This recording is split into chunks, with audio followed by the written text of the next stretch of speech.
welcome to a brand new episode of Black, White, and Red All Over. I'm the hardest working man in comics, Victor Dandridge. I'm Ryan Seymour, Comic Town I work at. You own and you live here, and it's amazing.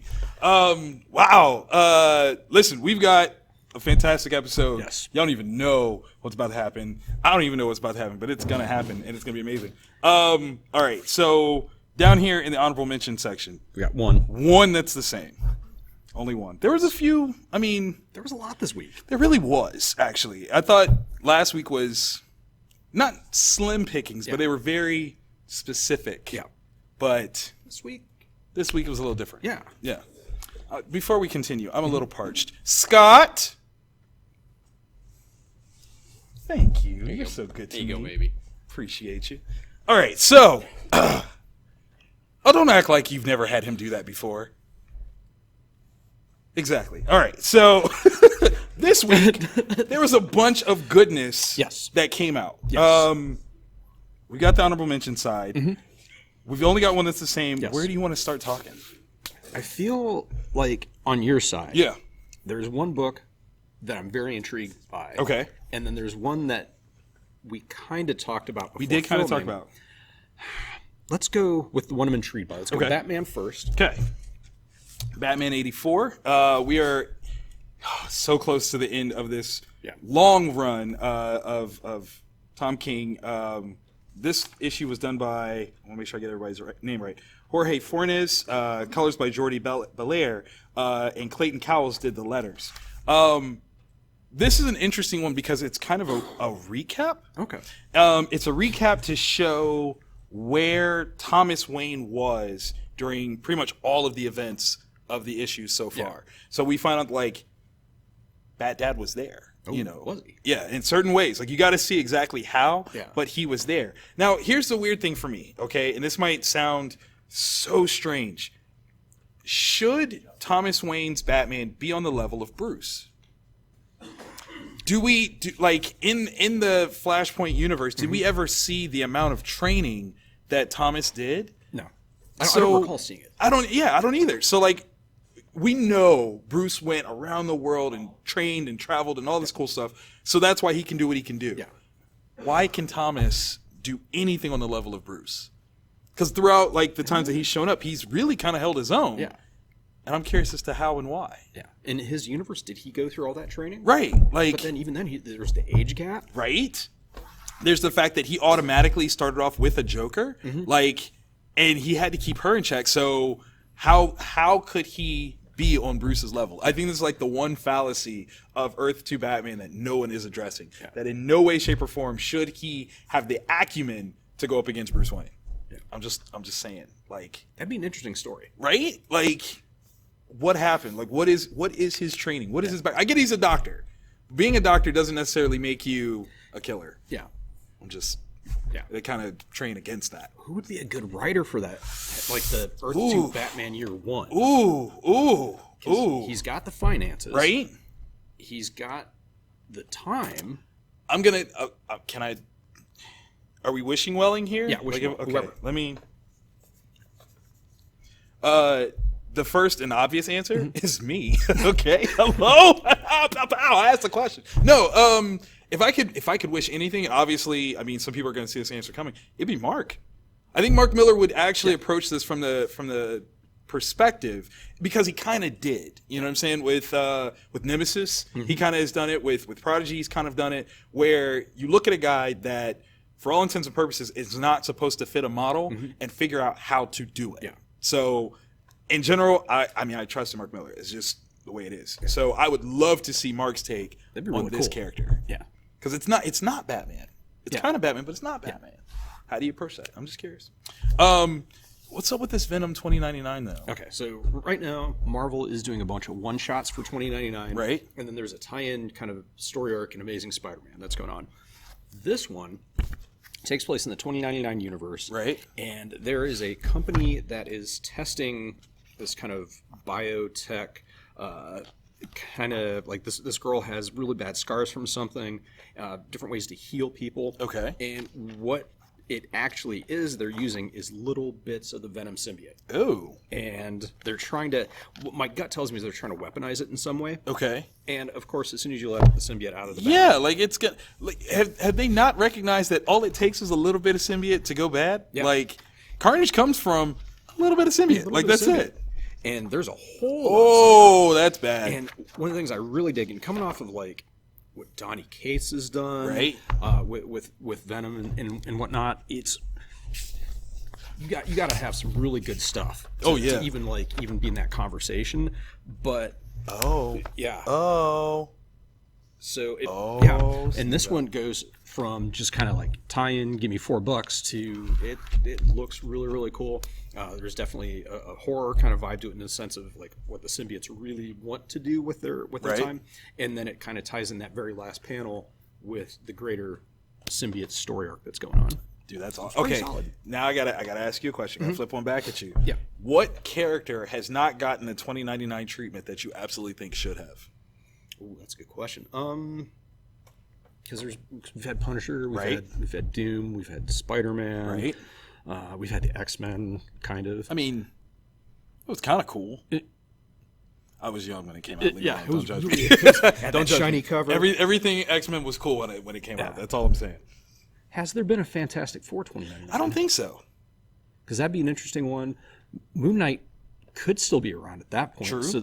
That'd be kind of interesting. Okay. I don't know. That's more who's writing it. Like if it was. All right. Well, then I'm gonna put you. Yeah. Pick a character and then pick a writer. Okay, I'm gonna go FF again. Okay. Because I think there's a lot of. That's a cool one. A lot of things you can do with that, and then give me Warren Ellis. Oh my God. Or Mark, because Mark Miller did a really good job run on Fantastic Four before. I mean, he has. He has. Yeah, those two. And if you want to go back to Punisher, give me Garth Ennis again. Oh, dang it. That's pretty dope. Yeah. So instead of like these one shots that don't tie into anything, that you're just kind of hoping people will buy, you could do something. Man, I would. Okay, I'm still struggling with who I would pick to write it. I would do Captain America. Oh, nobody's done that. No one's done that. And what would that mean in 2099? Like, you'd have to look at what the presumed political landscape was and go from there. Who's a good political writer? Tom King. I would totally have Tom King do it. Yep. Yeah. Be nice. 2099 Captain America written by Tom King. Ooh, that just sounds good, don't it? That'd be interesting. I like it. Okay, I'm just gonna do it. X-Men number 3, Jonathan Hickman, Neil Francis Yu. I don't do this often. I really don't. Y'all know I love comics. Like, I adore them. I consume them on a regular basis. This book is trash. You heard me say it. Trash. As my brother Ren would say, T to the R to the A to the S. Trash. I know I was supposed to put the H in there, but I lost it. Listen, that's how trash it is. I lost the H. Okay. On Twitter, we have seen that Hickman has made statements that he's trying to get fired. And there's some editors that have come in and like, yeah, no, it's true. He really is. I thought like it was a marketing thing. Yeah. Reading this book, nah, my man's trying to get fired. Yeah. My man is trying to get fired. It's going to be our Patreon when we're gonna review it. I'm tearing this book up. It's so absurd. It is absurd. And like, okay, so here's the thing: X-Men as a book on absurdity is right. Like that is the way it's supposed to go. But this level of absurdity is so it's insulting. It's insulting. That's what it is. Yeah. So as I said with House and Powers, I can't help but compare it to Morrison's new X-Men run. Yeah. Like Grant redefined what the X-Men could be. A book about, I mean, that's the famous statement. The book about evolution hadn't evolved in 30 years. Yeah. That was his statement. And he wrote with that intention. What we got with House and Powers, I have no idea why this book even exists. Based on why? Why is this even a thing? Why is this a thing? Like, somebody tell me why this, what editor read this and was like, yeah, this is, okay. What this is this got approved because some really powerful names were attached to it. Because if anybody else wrote this, I think you get laughed out the room. You would get laughed out the room. You're going to have to sell me on something amazing to make me care about this title anymore. I'm dead serious. Yeah. And you, the viewer, the 97 of you. Yes, all 97. Yeah. You're going to read it probably because it's X-Men, and Right. almost everybody's going to read it. Let us know in the comment section. I got to know. Yeah. What are your thoughts on it? Yeah. Because I think the antagonist structure is silly. I think their methodology and rationale is silly, and what they were able to accomplish and against whom, sillier. Like I could see it if the first tag team that they went after they did this, fine, but no, I cannot wrap my mind in a positive light around what just happened here. No. Sorry, not sorry. That's no. I'm sorry. Like it's but when you told me what was going on, and I'm just like, no, there's no way. And then you I showed swear, me like it's in there, and then they're like, wait, what? And don't get me wrong, it's well drawn. Yeah. Leinil did his job. I would have I can't even imagine when he got that script and was like, I'm supposed to draw what? All right. I'm gonna need payment up front though. Like I'm gonna need y'all to send that to me right now. I'm just saying, no. One of Marvel's good books this week. Hey! Dr. Doom. Christopher Cantwell, Salvador Larroca, Guru Effects are the three top-tier creators on it. Cantwell, who did *Halt and Catch Fire*, and has done a couple of the Berger books on Dark Horse, just continues to nail it. Nice. It starts off with Doom in hell, and his interaction with Mephisto, which is just amazing. Listen, they're old friends. Yeah. Sometimes that's how old friends talk. Yeah. You know what I'm saying?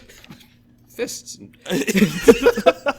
It's beautiful. Like, it's Doom at his doomiest. I love it. And he's now struggling with this situation where people think that he was responsible for several thousand people dying in this attack on a moon base, and he isn't. And he didn't do it. Yeah, he didn't do it. If Doom did it, he'd tell you. Yeah. So he's trying to figure out a way to clear his name, but also he's struggling with this notion that he has that he's a part of something greater, where there's a better, brighter future that he's an integral part of, that he is responsible for elevating mankind to this next stage where people are healthy, people are happy. Wait, he's struggling with this? Because I'm trying to figure out how to phrase it with not doing a spoiler. It is one of many potential outcomes. Okay. And that person has something to do with it, potentially. Okay. So it's really, really cool. It's amazing. I'm absolutely digging this book. I love that cover. Yeah, the cover's dope. gorgeous. And it's one that initially my gut instinct was to label it as this year's Vision. Okay. It's not. Okay. It is very, very good, but it's its own animal completely. Got you. And doing what Dr. Doom does, and literally it's him against the world. So, yeah, it's fantastic. That interaction with him in the bad place. I love it. Yeah. As a fellow Victor, I appreciate all parts of this. Yeah. It's really amazing. It's only up to issue 3. I think Marvel overshipped to stores issues 1 and 2. Right. So odds are there's copies out there available. Hit up your local shop. If they don't have it, I'm probably going to stick a link somewhere in here where you can pick it up. But it's very, very good. So there's been a historical connection between these two. Yeah. I'm always why hasn't there been a historical connection in some way, shape, or form between him and the Fantastic Four? You would think. I would totally think. Yeah. But for whatever reason, it's always been Doom. Yeah, and I'm like, you are okay. Yeah. All right. I guess. Meh. Oh.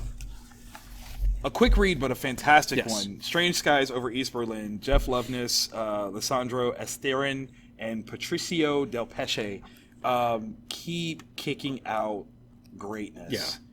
Yeah. I feel in the past I've kind of compared it to X-Files. Yes. Once again, much like with Dr. Doom, I am wrong. This is its own animal completely. It is. But not well, I wouldn't say that you're so far off. I think it's just a different flavor. Yeah. It's a different Yeah, flavor. I can see that. You know, X-Files is one flavor. This is a different flavor, but it's all ice cream. Yeah. And you definitely want to Yeah. get a like. The atmospheric art is definitely my Yes. favorite of this whole thing. The story is so how do I put this? It's personally motivated. Yes. It's not a lot of exposition and necessarily like actions per se, but it's a lot of internal pieces. Yeah, because you've got this spy, and Right. you've got someone who hunts spies, trapped in this place with this other entity, Right. that lays bare all of your Anything, mistakes. yeah, that you've tried to hide, Yeah. of yourself, from yourself, the whole nine.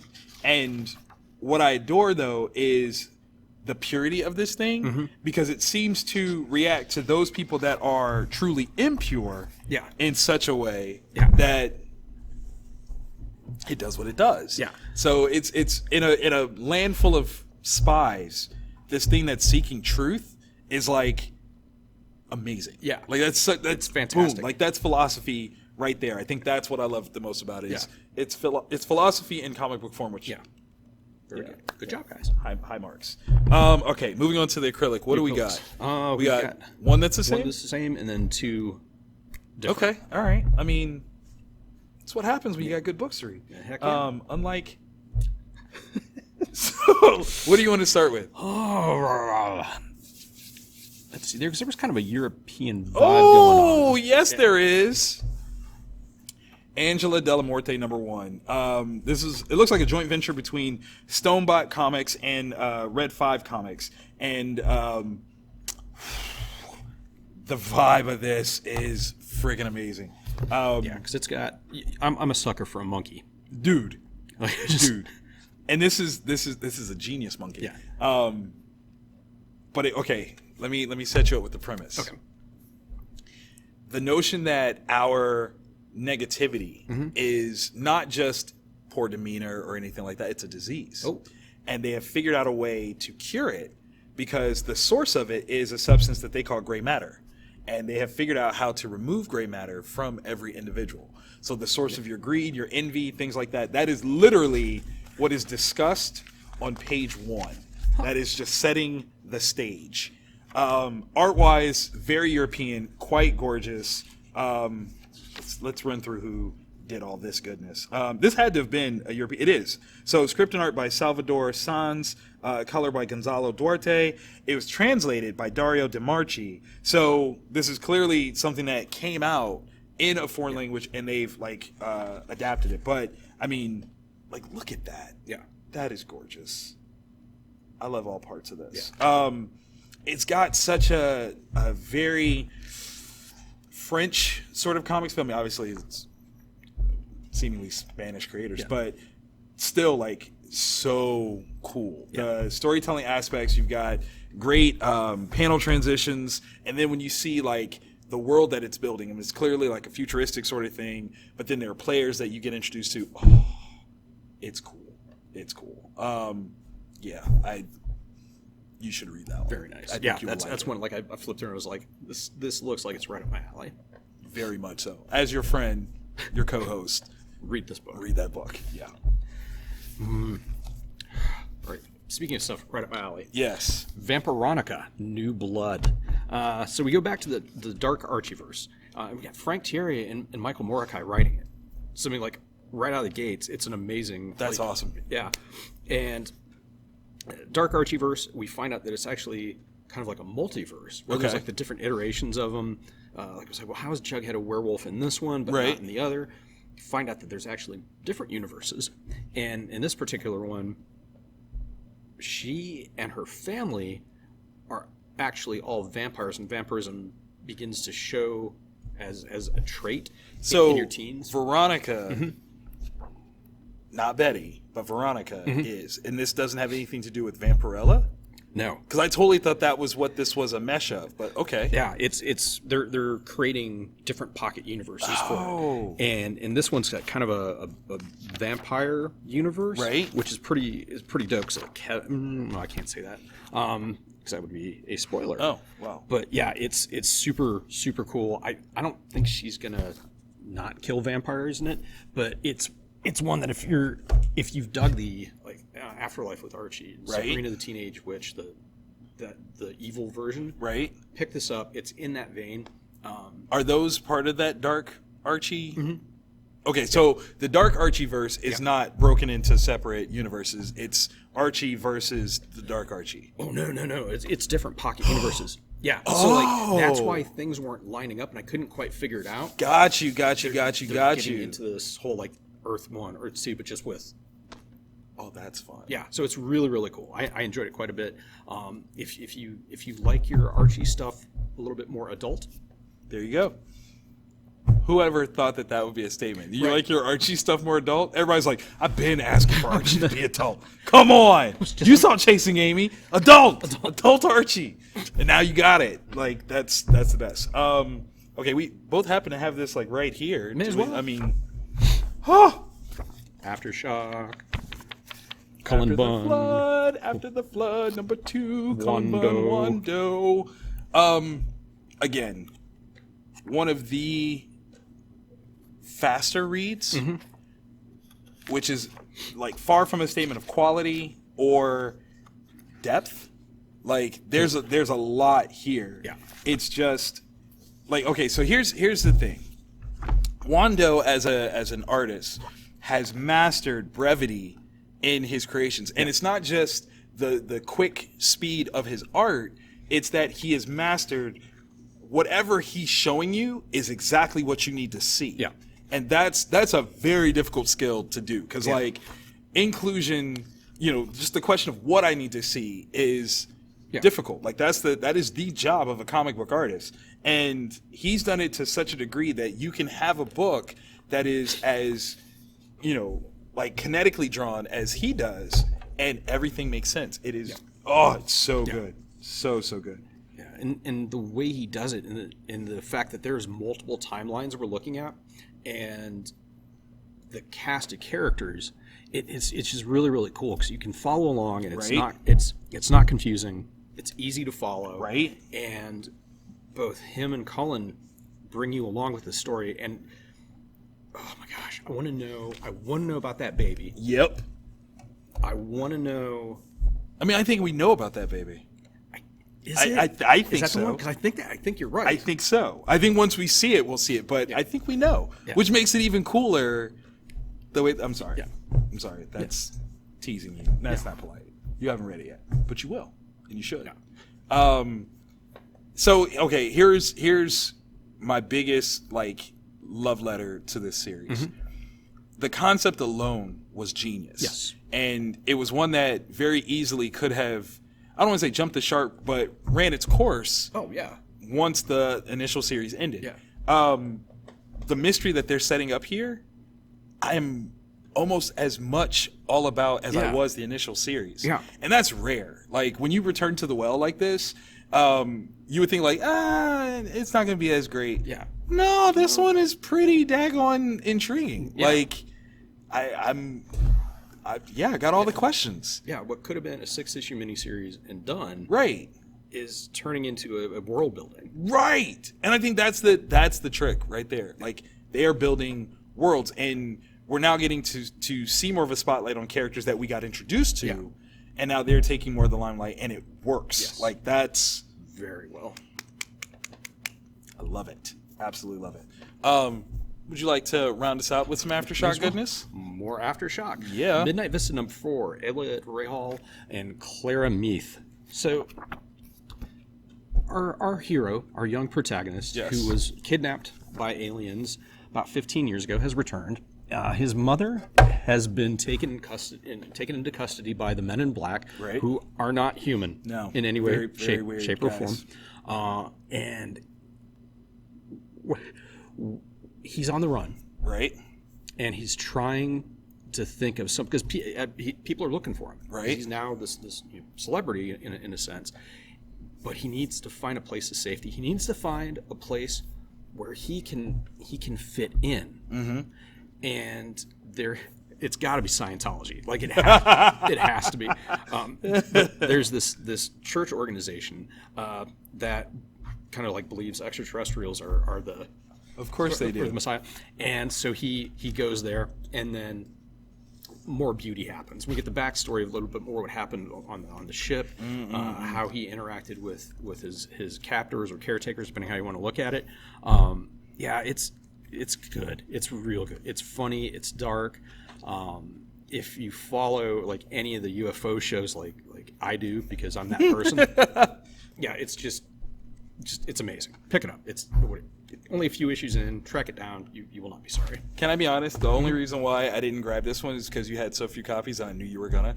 Like, I wanted to read it, and I was like, Ryan's gonna want to read this, and I don't want to take this from him. Because I'd be so confused. I'd be You wandering. were like, around the wait, shop. where's Midnight Vista? And I'm like, I don't know. Where is it? So I literally, like, that's my holiday gift to you, right there. Appreciate Like, that. that's all you get, though. Yeah. Like, that was it. Like, if something sweet comes out next week, I'm reading it. It's mine. I'm telling you, I'm reading it. So you got Midnight Vista. That's it. Don't ask for nothing else. We go to the store, don't touch nothing. Nothing. That one good. We got McDonald's at home. That's right. We got Disney Plus at home. All right. I had to. Yeah, I like mean- it called me. Let's jump into it. Power Rangers Ninja Turtles #1. Yeah, that's right. You didn't even see it, did you? You didn't see me read this one because it just snuck up and morphed on you. Joint collaboration between Boom Studios, IDW. Written by Ryan Parrott, who's doing an amazing job. Art, Simone Di Maio. Oh my God, you're awesome. And Walter Biamonte. Color assist by Igor Monti. Good job. And letters by Ed Dukeshire. Listen, I can't even give you any breakdown of story because that's all a spoiler. But tell me this is not your 10-year-old dream, okay? Like if you're around my age, right? You had turtle figures and you had like Power Rangers. And I'm sure at some point you're like, listen, let the color wars begin. But you never quite had like the story. Yeah. Ladies and gentlemen, this is it. We get matchups. We get showcases of power. Oh my God. I'm so excited. Like I did this wrong. I'm not gonna lie. I did this wrong. While I did read this last, I did not have a bowl of sugary cereal to enjoy this Which with. would have It would have made this. Like it literally would have made. If I had a bowl of sugary cereal and a collection of action figures to act out what I was reading, yeah. that would have happened. It would have happened. This is pure childhood in the greatest way possible. For those of you that don't know, the series The Toys That Made Us Season 3 is out, and the first 2 episodes are the Turtles and the Power Rangers. I'm calling this a synchronicity like none other. Yeah, that's what you like. I would literally suggest that you watch that show, pick this up, pick up like your favorite cereal, and just enjoy your life because that's what you're gonna do when you read that. It's so much fun. Shout out to my brother Danny Cooper. The Red Ranger sucks. Green Ranger for life. It is what it is. Okay, I'm just throwing it out there. It's what it is, man. Like, and I'm that dude. I've shared the stage with both. All right, like I have. And I was bold enough to. It's okay. It could have been sneak dissing. Yeah. It could have been sneak dissing. I'm on the stage with the Red Ranger, and I was like, "Raise your hand if the Red Ranger is not your favorite. I want to see who's out there. Little did they know, I was raising my hand because it's Green Ranger for life. What? Tommy Oliver. Ask the questions. I want you to come see me. What's your favorite Ranger? If it's not the Green Ranger, don't even comment. But what's your favorite Ranger? I'm just curious. You know, what iteration of the Rangers is your favorite, and which turtle is your favorite? See, those are real questions. Yeah, it is. Yeah, like I love Tommy Oliver, but I love Michelangelo. 2 vastly different characters. Yeah, but it was not? my jam. Did you like the Turtles? A little bit. Did you have a favorite? I got into the Turtles before, like, the Archieization of them. Before they were popular? That's That's what you're getting.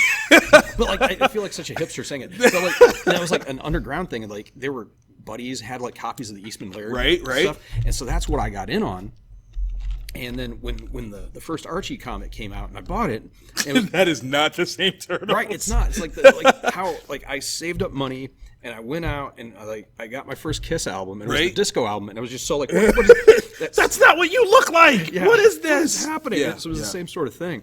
But I've grown to appreciate the change Right. that it's happening because they're two very different ways of looking at the same property. True. But oh man, that's tough. Yeah. Can you say?